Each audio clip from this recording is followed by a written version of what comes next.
మాకు double bedroom కావాలనే కోరుకుంటున్నాం. ఇక ఎప్పుడు ఇస్తారో అందరు వస్తుర్రు చూస్తుర్రు వెళ్ళిపోతారు, కానీ ఏది ఇప్పటివరకు మాకు సౌకర్యాలు లేవు.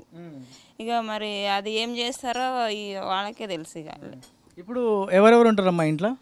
మా ఆయన, నేను, ముగ్గురు ఆడపిల్లలు. నాకు మా పిల్లలుగా చిన్న చిన్న ఇండ్లు ఇక గింతనే ఉన్నాయి. మా చిన్న ఇండ్లు ఇంత ఇండ్లలో మేము పని చేసుకొని బతుకుతున్నాం సార్. ఇక ఏం చేస్తారో డబుల్ బెడ్రూమ్ ఇస్తే మాకు బాగుంటుందని మా కోరిక. ఇక ఏం లేదు, డబుల్ బెడ్రూమ్ ఇస్తే బాగుంటుందని. నువ్వేం పని చేస్తావమ్మా? నేను ఇళ్ళలో పని చేస్తున్నాను సార్. ఎంత వస్తుంది నెలకి? ఏమొస్తుంది సార్, 7-8 వేలు వస్తుంది అంతే. మీ హస్బెండ్ ఏం చేస్తారమ్మా?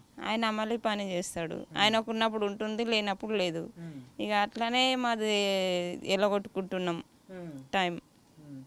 ఎట్లా ఇప్పుడు రెగ్యులర్గా ఎలక్షన్స్ వస్తాయి, ఓట్లు వేయమని చాలామంది నాయకులు వస్తారు, పెద్ద పెద్ద నాయకులు పెద్ద పెద్ద మాటలు చెప్తారు.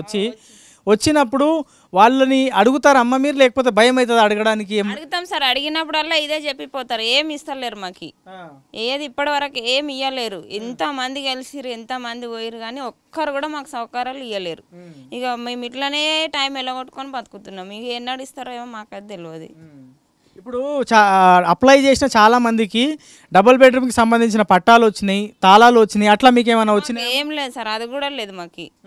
అప్లై చేసినా కూడా రాలేదు, ఇప్పటివరకు ఏది లేదు.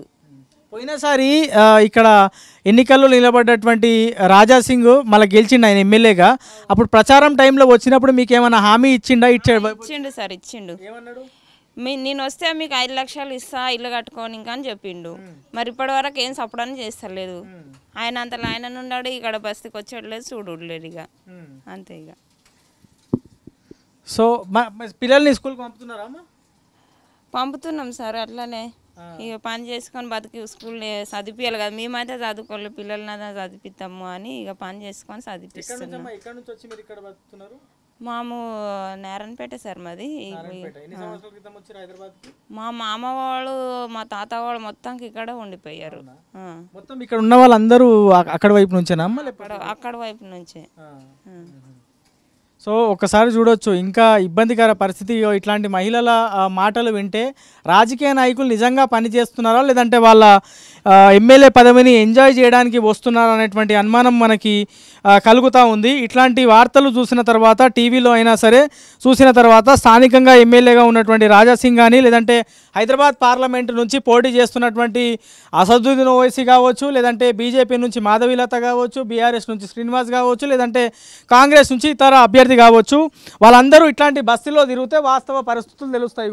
ఇట్లా ఇబ్బందికర పరిస్థితి. వాస్తవానికి వాటర్ వల్ల దోమలు ఉత్పన్నమవుతాయి, ఆ దోమల వల్ల రోగాలు వస్తాయి, మళ్ళీ హాస్పిటల్ బారిన పడాల్సినటువంటి సిచ్యువేషన్ వస్తుంది. సో ఇది ఓవరాల్గా మహారాజ్గంజ్లోని మోరం బస్తీలో ఇబ్బందికర పరిస్థితి. ఇంకో ఏరియాకి వెళ్దాం, ఇదే నియోజకవర్గంలో అక్కడ ఉన్నటువంటి పరిస్థితి ఏంది, జనం చెప్తున్నటువంటి మాట ఏంది, ఉన్నటువంటి ఇబ్బందులు ఏంది, సాల్వ్ అయినటువంటి అంశాలు ఏంది.